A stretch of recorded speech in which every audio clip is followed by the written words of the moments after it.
Hello, my name is Tatyana Webb, and this is Off the Record, brought to you by Nana Music Productions. Today, we are in the studio at Von Forest Church with Wes Willis. We are so happy to have him on the show. He is the worship pastor over here, and he also is a Christian artist, so welcome. Thank you, Tatyana. Appreciate it. I love the podcast and love what you do, and honored to be on. Appreciate it. Thank you.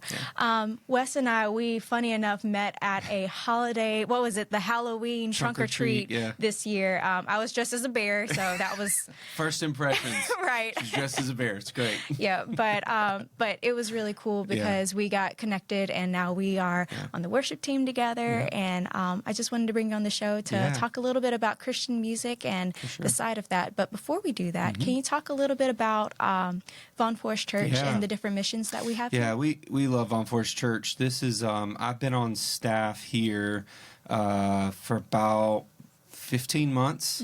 But Von Forest Church was our church home for several years, on and off. We were here for a while. We went and planted a church. We came back here for a while.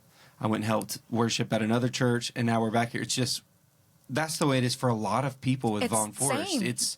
It's the people. I mean, the building is the building, but it's the people here. And so we're glad to be back here. And so, yeah, man, Von Forest is where we're at. It serves the river region. I myself live in Wetumpka, but,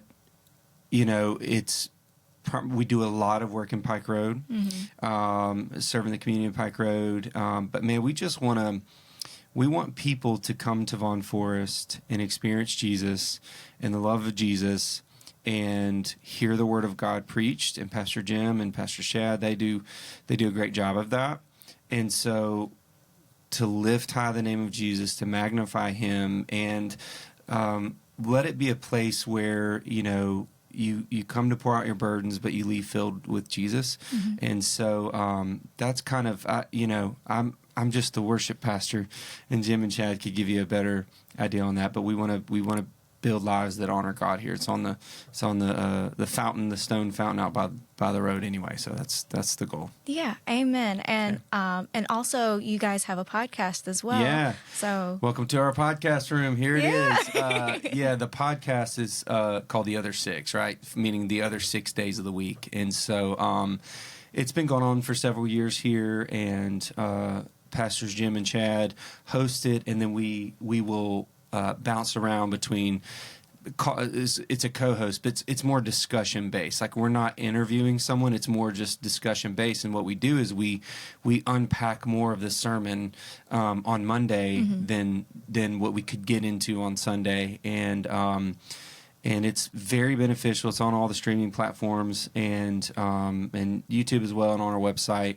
And it's low key, like an amazing tool to have if someone wants to continue to study God's Word and understand more of what we talked about on Sundays. It's a phenomenal resource to have. And so Jonathan Page, our production director here at church, has this amazing studio, and Nick Talley, who's our communications director and makes all of our video content and social stuff, set up all these cameras and stuff. So I know when you walked in, we were just going to use the room, and you're like, could we use all of it? Oh, yeah. I'm going to say, and yes, being as humble as I possibly can, when I came into the studio, I was like, this is a level up. And it was just, Didn't even know it was here. Right. I've been here for 15 years, again, on and off. And I'm like, oh my goodness, this is amazing. It's a real gift, man. It's a real blessing to have this, and so it's like, absolutely. If Jonathan says yes, absolutely, we're going to use it. So yeah, it's great. But today we're here to talk about Christian music and, just kind of how you got in as a Christian artist, and to talk a little bit about your testimony on your road with the music industry. So absolutely. How did you get started? Was this a high school thing? Was this a, college? How did you get in with the music industry? Yeah. Well, I'm kind of one of the maybe little oddball teenagers where I grew up on Christian music, and I enjoyed it, and went to Christian concerts, and I feel like from a pretty young age I was like, I kind of want to do that. That's something I want to do. I really like music, and I was playing guitar around 13, 14 years old anyway. And I grew up here in the area, in the church that I grew up at, Eastmont Baptist Church. Even back then, 20 years ago, seems like a long time ago, 20 years ago, they had a really great student band. Mm-hmm. And that was before a lot of people had student bands. And so I remember going there and going, this is amazing. Like, this is exactly something I want to be a part of. And so a couple people in that student band just kind of took me under their wing. Mm-hmm. And like, here's the chords, here's kind of what we do. What I didn't know is they were all seniors in high school. And when they graduated, they were gone. Mm-hmm. There was no one left there to steer the ship. And so it kind of fell on me. And I'm like, well, I guess I was kind of hanging out here anyway. So I started back from nothing. And then slowly God gave us the people to build a band. And we had electric guitar, we had keyboard, we had bass, drums, and everything like that. And so that was really instrumental in me kind of getting my feet wet and that sort of thing. Because what it did, too, is you know how, like, comedians, when they get started, they have to go to some of the hardest clubs and the hardest, you know, venues, and it's tough. But they always, when they make it, they always refer back to, hey, that was really vital for me. Mm-hmm. That was really vital for me in students, because it was, you know, we had a large student group, it was 100 students who, you know, had to listen to me really cut my teeth and figure it out. And I didn't know what I was doing. You know, I just wanted to sing songs about Jesus and have my friends sing along with me. And really, that's not changed a whole lot. But, you know, just this awkward 14, 15-year-old kid with a guitar just trying to figure it out, man. And the Lord was faithful through all that. And so that kind of got me on a weekly basis playing and leading and figuring out how to lead and what works and what doesn't. Had a band in high school, a Christian band in high school, and we made a little album and played shows where we could play, and that was just a blast. It was so fun. By the time we got to be seniors, I think one guy was going in the Navy, one was going, you know, to college somewhere, was going somewhere else. And so I had played baseball my whole life. Mm-hmm. I was a pretty solid baseball player and had the opportunity to go play college baseball, and had some letters and invites and some things, and I just didn't really feel passionate about it. So I hung up my cleats and my glove and just said, Lord, whatever you got next for me, I know that's not it. And that was a pretty big step. My parents invested a lot in me in playing ball and sports, and to have the opportunity for free school and maybe go further than that was pretty hard to swallow. And so I hung around town for another 6 months and worked and went to automotive school in Birmingham. I've always been passionate about cars and old cars. Okay. My son's name is Ford. We love old cars. So I went to automotive school to try to do hot rod fabrication and do that sort of thing. About that same time, I met a guy who was playing in a band that was in Auburn. Mm-hmm. And our mutual connection was his sister-in-law. He was married at the time. His sister-in-law was my now wife's best friend. My wife and I have been together since 9th grade. It's a wild story, but they were best friends. And so at some point, the connection was, hey, Kevin's band is looking for a guitar player. And I'm like, well, my band's not playing anymore. Like, yeah, we'll go give this thing a shot. And that changed the rest of my life. Mm-hmm. Just that yes moment. Yeah. It changed my life. So that time I met Kevin.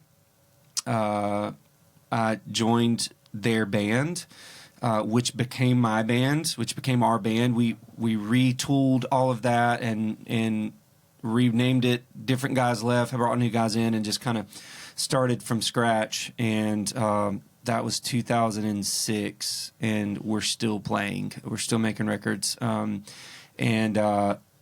so for me, I went to automotive school, and 6 months later we signed a record deal, and I never went back. Wow. So it's a long-winded version of like how I kind of got to that point of being a music artist. And we can go into more detail. It's oddly for us, it's something we never really chased hard after. Yeah. But it happened anyway. But I think that's the beauty in the story of like, we still had to do the work. We still had to grind it out. And even if it's Christian music, the grind is still the same.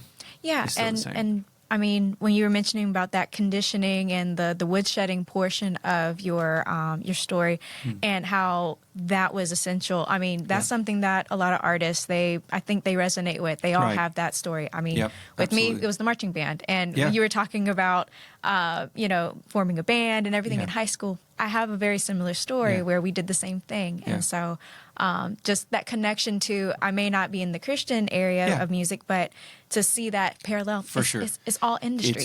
It's all the same kind of deal. Yeah. It's all the same kind of deal. But no, I mean, and I guess one of my questions were, it's like, how did you transition from, maybe secular to Christian, but you were always on that Christian track, which I think that is a blessing because it reinforced the area of what music you were creating and the area that you were, practicing and singing. So it was quite a wild story, if you don't mind me sharing real quick. Absolutely. We excuse me, we were under this booking agency sort of deal. Mm-hmm. And I think this model is phenomenal. Yeah, I think it was way ahead of its time. I think it would crush today. But there was this husband and wife team, and they had this website called indiecommunity.com. Mm-hmm. Jen and Brad. And they basically took small, independent, in this case, Christian artists from all over the country. Mm-hmm. And they said, I think it was probably $50 a year to be on the website. It's very minimal. And venues or churches or whatever, if they couldn't afford a massive artist, they could go to this website and literally scroll through like Amazon. You can shop. There's clips of the artists. This is their bio. This is what they're about. And you could go through and find the one that met the criteria for your particular event, whether it's a festival or it's a, some private weekend sort of thing. I think it was everything from heavy rock to bluegrass to R&B, hip hop. I mean, it was all of it. It was amazing. It was like a one-stop shop, and they just kind of handled the booking. It was very easy. So we were on that, and we'd gotten a few dates from that. It was great. And Jen approached us at some point and said, I don't know if I've ever shared this story, actually. Jen approached us at one point and said, there's this competition in Nashville called Band with a Mission, and this is the first year they're doing it.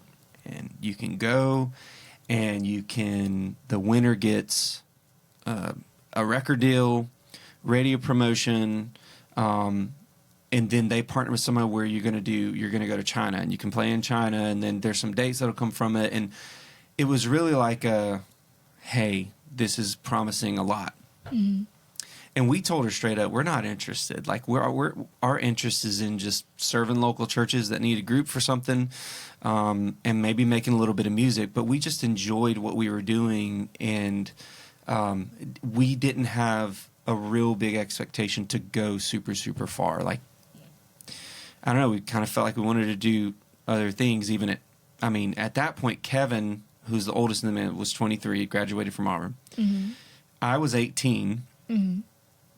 Our bass player was 16, and our drummer was 15. Wow. It was insane, like how young we were. And so Jen said, I really think you guys need to go do this. It was a couple $100 to enter this thing, and you go and play in front of a panel of judges. It's record executives, it's booking agencies, it's management teams. Big time. It was phenomenal. And we said, once again, Jen, we're not interested. Like, it kept saying no. And she said, okay, look, they're going to give you a written critique of like how you do, and they'll give that back to you. Like at bare minimum, you will get this back and see from record industry people what you can do better, like where you can make some ground up. And she said, and I'll cover your costs. We said, we really like the idea of somebody judging us. we really like the idea of like, well, how can we be better? And I mean, we were so broke. I mean, we were just, trying to make it by. Well, you were young. Yeah. So young. No reason to not have, to have any money. And so we said, okay, we'll do this. Reluctantly, but we'll go do it.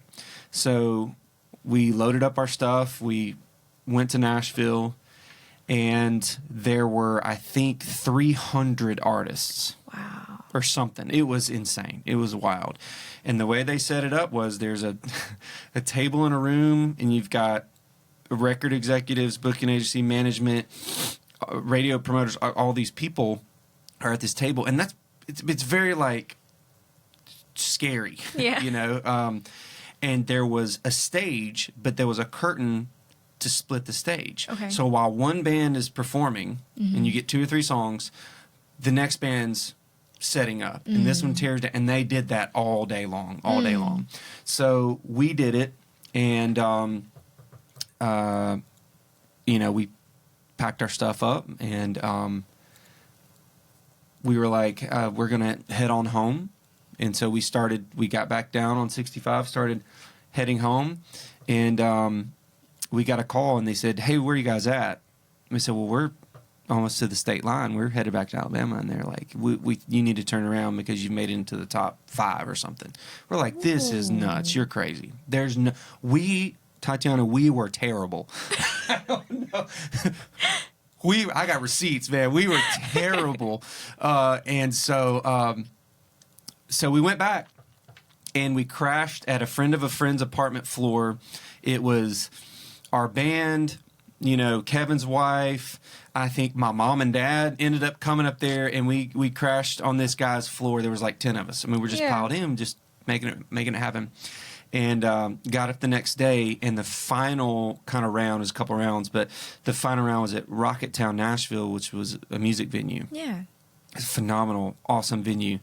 And so we go there, and we play now in front of a live audience. Okay. And there's even more record executives and more management teams. There's no table for judges, but now there's 600 people in the room. Mm-hmm. It's like insane. We were like, what are we doing here? So we set up and did the same set again, I think. And once again, we tore down and headed home, and we got our critique. It's in manila envelope, whatever. I think Kevin still has it, which I need to go back and look at that. But we got a call, and they said, hey, look, you guys won. And we said, we heard the other bands. We heard them. They are insanely good. And they said it wasn't about the musicianship. The songwriting is what they heard. And they said, we can figure that stuff will catch up. The musicianship stuff, we can catch that up. The songwriting is where it's at. So that catapulted us from nothing to everything. Now, come to find out, the prizes didn't work out. Like all the stuff that they were like, hey, you're gonna do this, this, and this. It didn't exist. Yeah. And we said, we don't care. That's fine. Like I don't care about that. Like that's not why we came. Mm-hmm. And so we ended up meeting someone else there. Mm-hmm. One of the guys who was on one of the panels heard about that and said, I want to manage you and I want to develop you as an artist.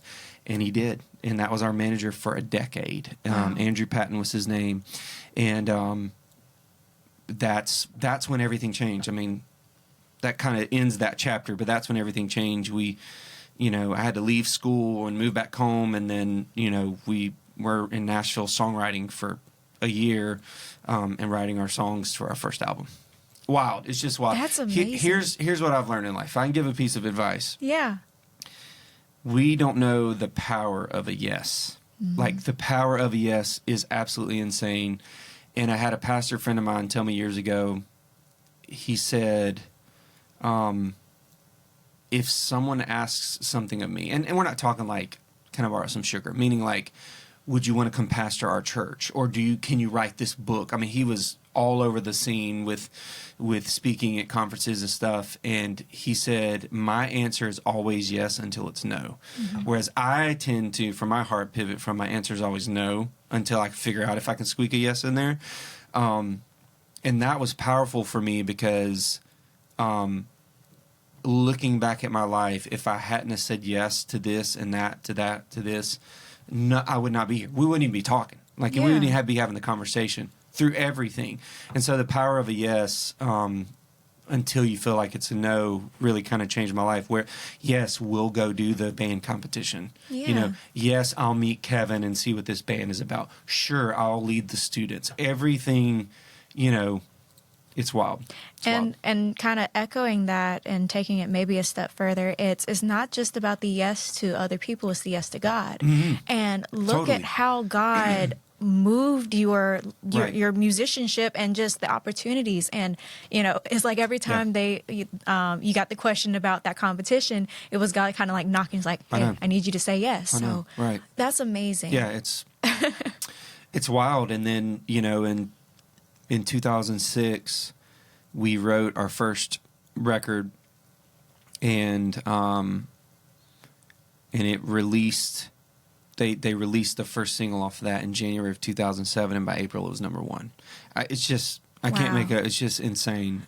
So how did you kind of keep your head, keep yourself centered, and just, you know, walk me through what was going through Wes during that time? I want to say it was just a whirlwind. It seemed like every day was so exciting. Yeah.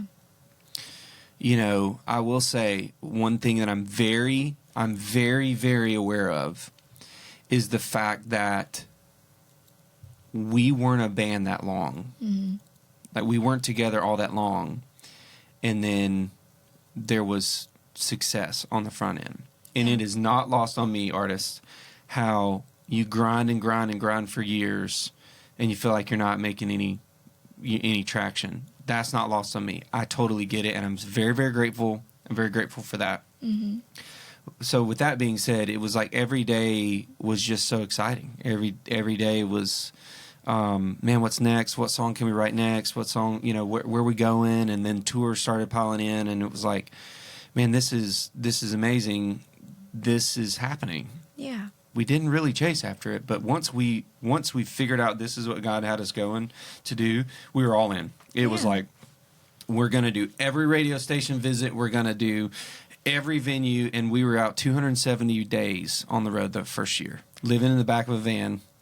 You were living the dream for a lot of people. Well, yeah. And honestly, you know, my wife was going to Auburn. She was a freshman at Auburn about this time. And so these are early days of Facebook, but like, I'm looking on Facebook, I'm seeing all my friends in college, and you know, all their pictures together, and they're hanging out, and they're doing everything, and I am sleeping on a futon in the back of a '04 Ford van, eating Taco Bell at 1 a.m. because we loaded out and we were on the way to the next place. And I think I took that for granted for a bit of time there. But looking back, I was so grateful. So everything was really exciting. As far as like this keeping center thing, there's two things that I always think about that kind of kept us grounded. Probably three. One, I would say our parents. All of us have amazing parents. And so I would say that would be one of them. Mm-hmm. Two would be our local churches. We've been massive advocates of being like, yeah, we're an artist, and yeah, we're in a band, we make records and stuff. And even when we were playing arenas, we played arenas on tour with a couple of bands and massive festivals and stuff. We couldn't wait to get back home to our local churches because they didn't care that Tatyana was playing in arenas. They cared how Tatyana's heart was. Mm-hmm. How is Tatyana doing? How is Tatyana feeling? What do you need? Like, they didn't care we were artists. And that's huge. Mm-hmm. Like, when we came home, yeah, y'all want to play cards? Like, they didn't care. And Von Forest was one of those churches for us. Prayed for us before we went on tour, you know, and so that's very helpful. The third would be we are a very rare breed of guys. I mean, 18, 19 years this year of being in a band together. Mm-hmm. And we absolutely love each other. Yeah. I mean, we love each other so much. But But love for a bunch of dudes is razzing each other too, right? I mean, you're living in a van, you're on the road, and eventually in tour buses and planes, and it's close quarters, so you have to, you got to figure it out, But in those moments, you go, I totally see why people in bands hate each other, or artists end up hating each other because of the situation. But when you have the great families that we had, and the great churches that we had, then the third of just being together was concrete. And the older we get, the more we've calmed down, and the more mature you get, just the more and more we cannot wait to get around each other, because we also don't play as much anymore either.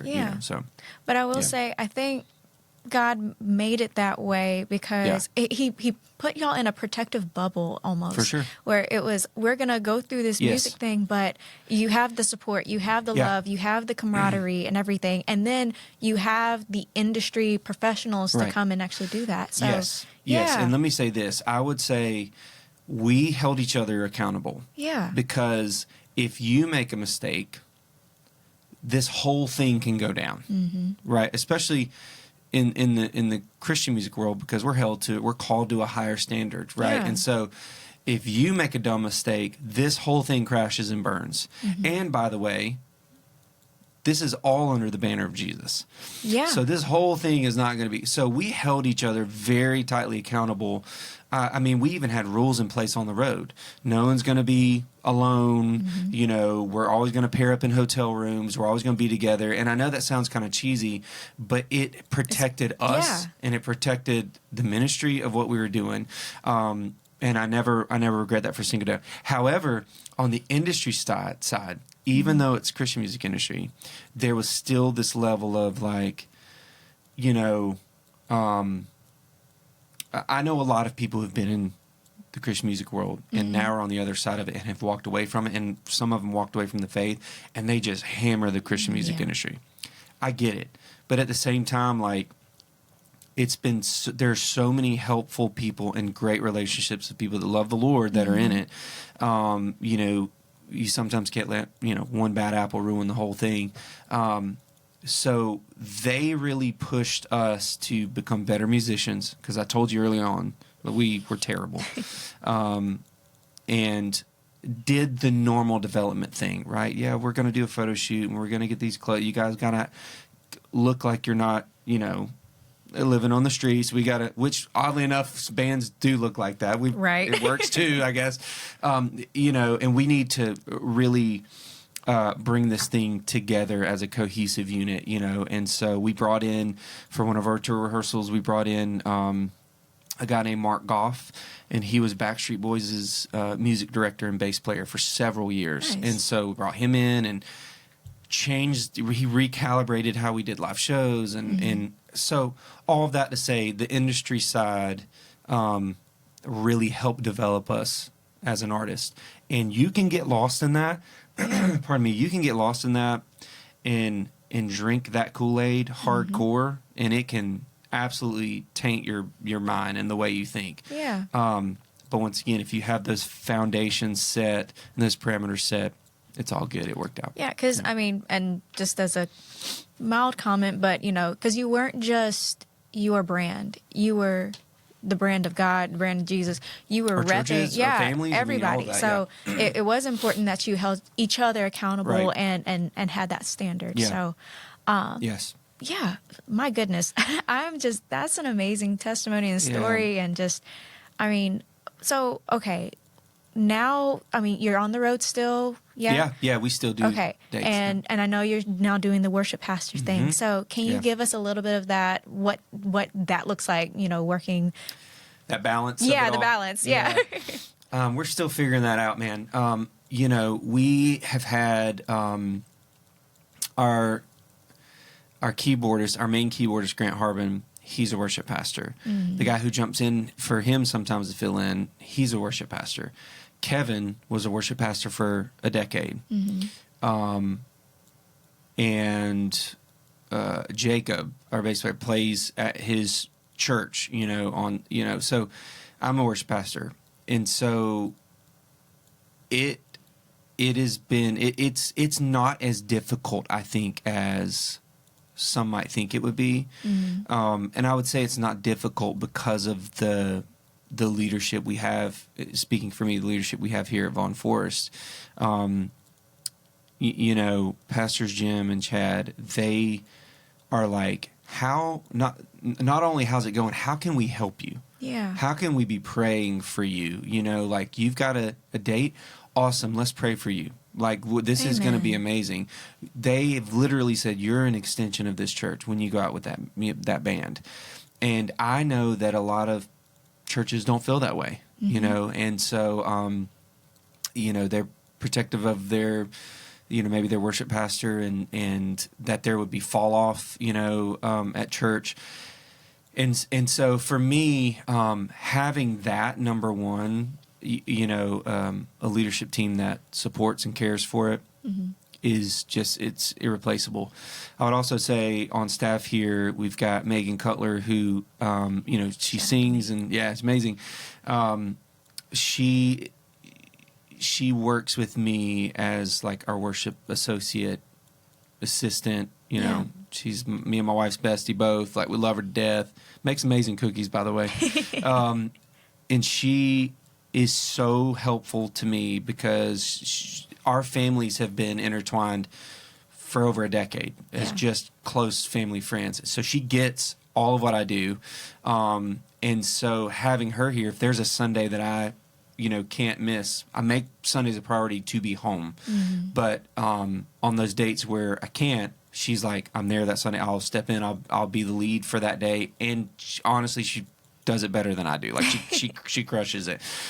So having those kind of support systems is great. And honestly, when I'm on the road and I can't be here on a Sunday, you know, I watch the service online, and they never miss a beat. And I think that's important for team building. Like, one thing we've been trying to do here at Vaughn Forest is just continually build our team up. Not to have people.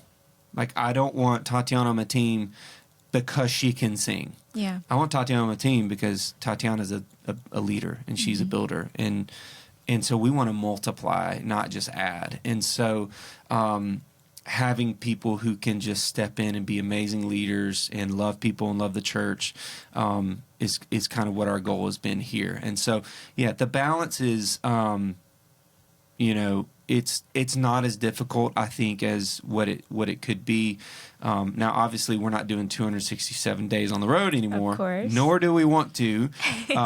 But I do know that if you know, if God granted us another, I don't know, shot in the arm, that we're in a place where, like, yes, we could go do those dates and be selective, but also be home at church. We want to be home at church as much as we can. So, And what I'm hearing is, with this new schedule and you know, this new phase, it's still doable to be on this road, to still be, you know, involved with the music industry. Because a lot of people, they're like, well, I have to be all in one or the other, and they segregate it. But I'm like, no, this can be a lifestyle. So, so it's really cool to see that you've done this, you've still honored God in all of this, and you're able to continue to still grow within the music industry while still having a family, being involved with the church. I mean, I think that's one reason why I even stepped in as well with the worship team, because I was like, I am doing all of these talents for, you know, other people. Why am I not giving that to God? And so it was just like, okay, that's why on Halloween I wanted to make sure I stepped in and you know, started that process. We are so glad that you did. Like, we are so glad that you did. I mean, I heard you come in the office earlier, and first thing out of Chad's mouth was, "Hey, great job Sunday." You know, you lead our people well. I texted you the other night. I'm like, thank you so much. Like, you are what we have prayed for at Vaughn Forest. And and I know that's not what this podcast is about, of course, but we're very grateful for your talent and serving. So, I appreciate it. Well, okay, so if someone wants to support your band and follow you on Instagram or anything like that, this is your plug time. So tell me how we can support you. Well, our band's name is Rush of Fools, 3 words. And we're on, you know, Instagram and Facebook and all that stuff. We are terrible at posting now. Back in the day, pardon me, when we first started, really had MySpace. That was the only thing artists had. Yeah. God, I'm aging myself. Feels like yesterday, but when our song went to number 1 and we were really at the peak of kind of like of just favor, I guess you would say, in success, we would have between 1,000 and 1,500 messages in our inbox every day. Wow. Every day. So on tour, while the rest of the band was loading in, one person, we rotated every day, one person, that's all they did all day for 6 hours is just respond to messages to people. We don't do that much anymore. We'll respond to messages, but we're just not really great at posting. And honestly, that comes from the busyness of our life. I mean, Kevin, I'm on staff here as well. I also own a couple businesses. And then Kevin is on staff at Liberty University over there, Liberty Worship Collective, which is their band. That's not their marching band, but they're like their Christian worship, worship. Like they write records, they write songs for the church, they tour. He's over that whole thing. I'm super proud of him. They're amazing. Liberty Worship Collective, and check them out. And then everyone else is like on staff and working as well. And so it's really difficult to find the time and bandwidth to. I need to post something today. So we'll fix that. So Rush of Fools is that. And in our world, the exciting thing is we recorded a live worship EP thing in January of 25, so almost a year ago, at this event that we do in Gatlinburg. 3,000 or 4,000 students at this massive event, and we just carved out some time last year to say, hey, we want to track this live set. We've never recorded live. We've only ever made studio records, and so we brought extra crew to kind of handle the specific, areas to track. And we ran through the set a few times, and then we did it live. We didn't tell anybody we were recording. We had the room is really wide. We had 7 crowd mics to capture everything we could. And so we did that. We did very, very little overdubbing. And the only overdubbing we did was just on EGs. Like we may have just, let's fix this lick here a little bit, or like let's add a little bit of bad guitar or something. There's no changes drums. I had one pass on vocals. That's all I had. And so it's been kind of like on the back burner as well, but we finally got everything mixed, and last night I got the masters. Ooh. We're done. We used Drew Levine in New York City. He's a Grammy Award-winning mastering engineer, and so we got those back last night, and that will be we haven't really announced it, but that'll be releasing in January. Well, if you guys are wanting to support Rush of Fools, please go check out their new EP coming out soon. It's coming out live in Gatlinburg. Yay, fantastic. Yeah. Well, if you guys liked what you heard today, you can follow the podcast at Nana Music Productions. Nana Music _off the record. You can follow the company at Nana Music Productions, or myself at Webb, Tatyana M. And this was the last episode of the first season. Hey, and it's the holidays, so happy holidays to everybody. And just remember, this podcast was off the record.